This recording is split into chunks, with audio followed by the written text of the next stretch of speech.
The architecture of terror. How Jim Crow was built. We often think of architecture as beautiful buildings, but in the American South, architecture was weaponized. Tonight, we examine the architecture of terror, exploring how the structures of Jim Crow were purposefully built across the American South.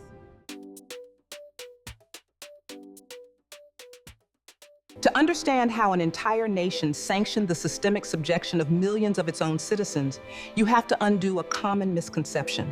Jim Crow wasn't merely a collection of social prejudices or a set of unwritten rules in small rural towns. It was an engineered legal, political, and economic apparatus, constructed brick by brick following the American Civil War. In the decade immediately following the Civil War, known as Reconstruction, the United States stood on the precipice of a radical democratic reinvention. Formerly enslaved Black Americans voted in record numbers. They were elected as governors, congressmen, sheriffs, and judges. In South Carolina, Black representatives held the majority in the state legislature. That coat reminds us of the sacrifices made. Indeed, but we must look forward now. The business of rebuilding the state cannot wait. Public school systems were established for the first time across the South. Education is the foundation of a civilized society. Now, apply yourselves with diligence and copy the text onto your slates. But this era of democratic progress lasted barely 12 years. By 1877, a political bargain struck in backrooms in Washington, D.C., effectively dismantled federal protection in the South. What followed was not a simple return to the old ways, but the birth of something new and violent, a legal police state that used legal codification. The roots of economic exploitation and state-sanctioned terror continue to strip millions of their constitutional rights. The Compromise of 1877 and the Abandonment.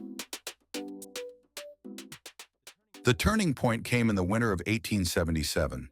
The presidential election between Rutherford B. Hayes and Samuel Tilden was locked in a bitter deadlock. To secure the presidency, Northern Republicans struck a deal with Southern Democrats. Hayes would take the White House, and in exchange, all remaining federal troops enforcing civil rights in the former Confederacy would be permanently withdrawn. The departure of federal forces left Black Americans completely unprotected.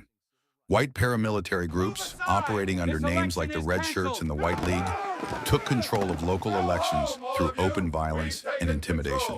You ain't voting today, boy. Get on out of here before you regret it. Political leaders who called themselves redeemers took power across Southern state houses, declaring their mission to redeem the South from multiracial democracy.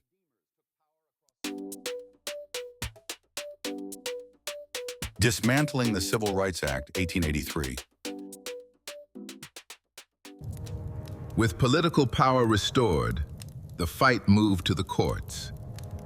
In 1883, we are of the opinion that the foregoing cases, commencing with the Civil Rights Act of 1883, are unconstitutional and void. The 13th Amendment relates only to slavery. It does not authorize Congress to protect against the actions of private individuals. The United States Supreme Court issued a decision in the civil rights cases that crippled equal rights enforcement for decades.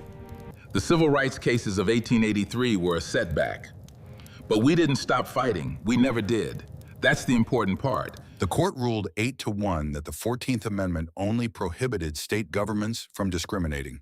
It did not apply to private individuals, business owners, or transit companies. Overnight, the federal government signaled that it would not interfere if a private business owner refused service, housing, or transport to a Black citizen. You know, I just heard the news. It's like taking a step backwards. We fought so hard for rights like this, you know? It gave local authorities green lights to build a dual society. The Mississippi Plan and legal disenfranchisement.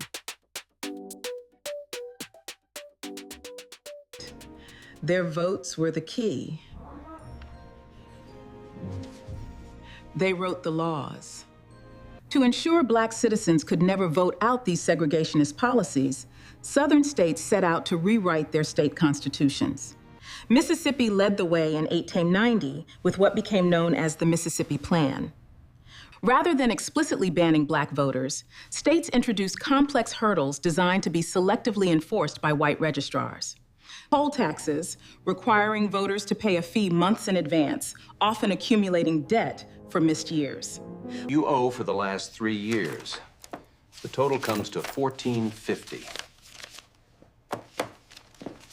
But I paid last year. You cannot simply accumulate these taxes and expect me to pay double. This is highway robbery. The amount is clearly stated. Pay it or leave the line. The following passage will determine your eligibility to vote. Read and interpret the third paragraph, beginning with section 241. Literacy tests were designed to disenfranchise. Asking someone to read and interpret complex legal passages wasn't about education, it was about power and exclusion. Literacy tests were intentionally designed to prevent certain groups from voting. They asked voters to interpret complex legal passages. White applicants were routinely given simple sentences, while black applicants were asked obscure legal questions designed for failure. State the number of cows on the farm. Based on Article 4th, Section 2, and the judicial interpretation. A chicken has wings but cannot fly. Provided, however, that the party of the first part, their heirs, successors, Understanding clauses and grandfather clauses, exempting anyone whose grandfather was eligible to vote before 1867, effectively disenfranchising countless others. Exempting white citizens while keeping descendants of enslaved people completely disenfranchised. The results were devastatingly fast. In Louisiana, for instance, 130,000 black men were registered to vote in 1896. By 1904, that number had been systematically reduced to just 1,342. Plessy versus Ferguson, 1896. The final legal pillar was set in 1896. Homer Plessy, a mixed-race man from New Orleans, agreed to participate in a test case organized by the Comité des Citoyens. He worked with the Citizens Committee. It was a planned arrest. He purchased a first-class ticket, and then he calmly informed the conductor, "I am of colored descent. you must move to the other car." To trigger an arrest. The case reached the Supreme Court as Plessy v. Ferguson. By a 7-to-1 vote, the court upheld the Louisiana law, establishing the legal doctrine of separate but equal. The court argued that as long as accommodations were equal, legal segregation did not violate the Constitution. Only Justice John Marshall Harlan dissented, writing prophetically, "Our Constitution is colorblind. The thin disguise of equal accommodations will not mislead anyone, nor atone for the wrong this day done." For the next 6 decades, accommodations were rarely, if ever, equal. Jim Crow was now the explicit law of the land. The anatomy of the lynching system. The legal system of Jim Crow was enforced not just by courts and police, but by extrajudicial violence. Between 1877 and 1950, documented records show that over 4,000 black men, women, and children were lynched in the United States. Please, we didn't do anything. Hang him high! That's right! Lynchings were not random, isolated acts of lawlessness. They were deliberate public spectacles designed to enforce political and economic compliance. Prominent local citizens, law enforcement, and elected officials frequently participated or stood guard. In 1892, investigative journalist Ida B. Wells risked her life to expose the truth behind this violence. Following the lynching of 3 successful black businessmen in Memphis, who ran a grocery store, Wells published Southern Horrors. Her meticulous reporting proved that accusations of crime were regularly fabricated to eliminate black economic competition and crush any assertion of independence. The Wilmington coup of 1898. When legal disenfranchisement and social pressure were not enough, political power was seized by force. In 1898, Wilmington, North Carolina, was a thriving coastal city with a biracial government. A coalition of black Republicans and white populists. We govern together for all people. Known as the Fusion Party, held political office. We must continue to stand together as one. The city boasted a black-owned newspaper, black police officers, and a rising black middle class. On November 10, 1898, white supremacists led by former Confederate officer Alfred Waddell staged a coordinated armed coup d'etat. An armed mob of over 2,000 men burned down the black newspaper office. Sign or this mob outside Murdered takes what an they estimated want. 60 God to help us, 300 I have black no residents and forced the elected Sign mayor the and paper or aldermen we fire. to resign This at city gunpoint. belongs to us now. The Wilmington coup remains the only successful armed overthrow of an elected government in United States history. It completely erased black political agency in North Carolina for generations. The Red Summer, 1919, and the destruction of Black Wall Street, 1921. As black soldiers returned home from the battlefields of World War I, having fought for democracy abroad, they demanded basic civil rights at home. The white response was swift and violent. In the summer of 1919, known as the Red Summer, white mobs ignited race riots in over 36 American cities, from Washington, D.C. to Elaine, Arkansas. 2 years later, in 1921, economic terror reached its apex in Tulsa, Oklahoma. The Greenwood District was one of the wealthiest black communities in North America, known nationally as Black Wall Street. It had its own banks, hotels, luxury shops, medical practices, and private airplanes. On May 31st, 1921, following false rumors involving a black teenager You hear in what an happened in the elevator? a white mob surrounded the neighborhood. Over 24 hours, aided by local authorities who deputized rioters and dropped incendiary devices from airplanes, the entire 35-block district was burned to the ground. Up to 300 black residents were killed, thousands were interned in camps, and over $200 million in modern wealth was permanently wiped out. The Great Migration. Faced with physical terror, political disenfranchisement, and the economic trap of sharecropping, millions of black Americans made a radical choice. They left. Starting around 1916, the Great Migration began. Over the next several decades, more than 6 million black Southerners abandoned their homes in the largest internal demographic movement in American history. Trains like the Illinois Central carried families northward and westward to industrial hubs. While migrants encountered residential segregation, redlining, and employment discrimination in northern cities, the migration fundamentally reshaped the nation. It created powerful political voting blocs in urban centers and fostered cultural capitals like Harlem in New York and the South Side of Chicago. Culture as resistance. As physical migration shifted demographics, cultural resistance exposed the reality of Jim Crow to the world.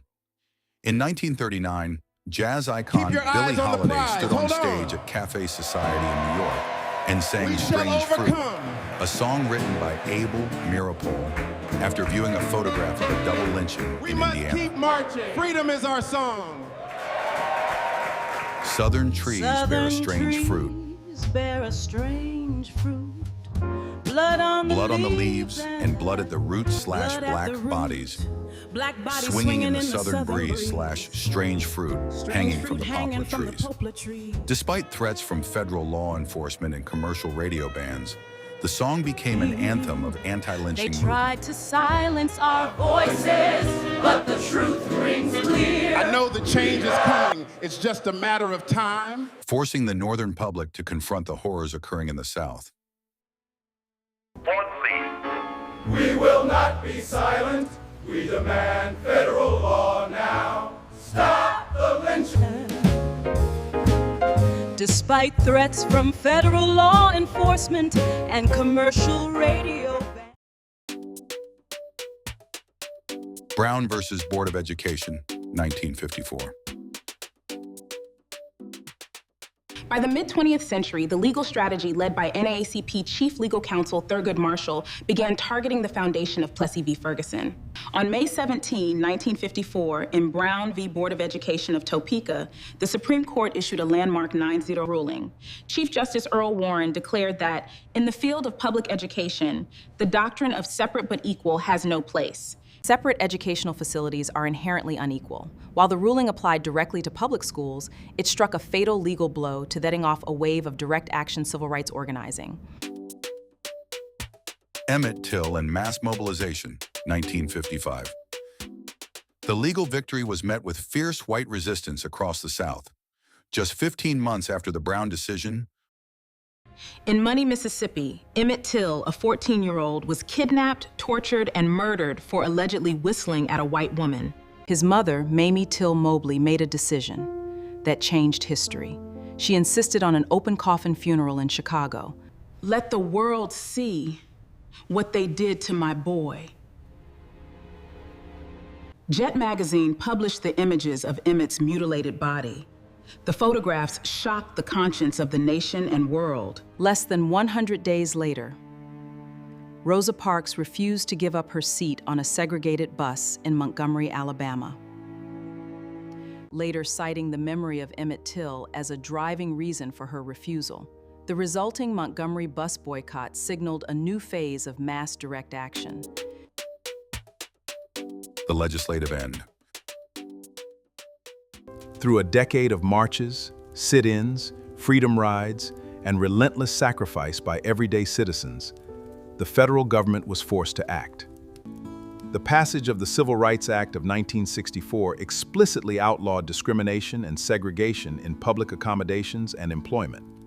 A year later, the Voting Rights Act of 1965 outlawed literacy tests, poll taxes, and federally mandated oversight. Nearly 90 years after the withdrawal of federal troops in 1877, the legal framework of Jim Crow was officially struck down. It was a long time coming.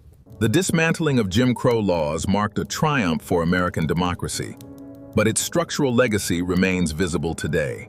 The decades-long destruction of black wealth, disenfranchisement, and residential segregation created economic disparities that persist across generations. Understanding the Jim Crow era requires recognizing that rights in a democracy are neither self-sustaining nor permanent.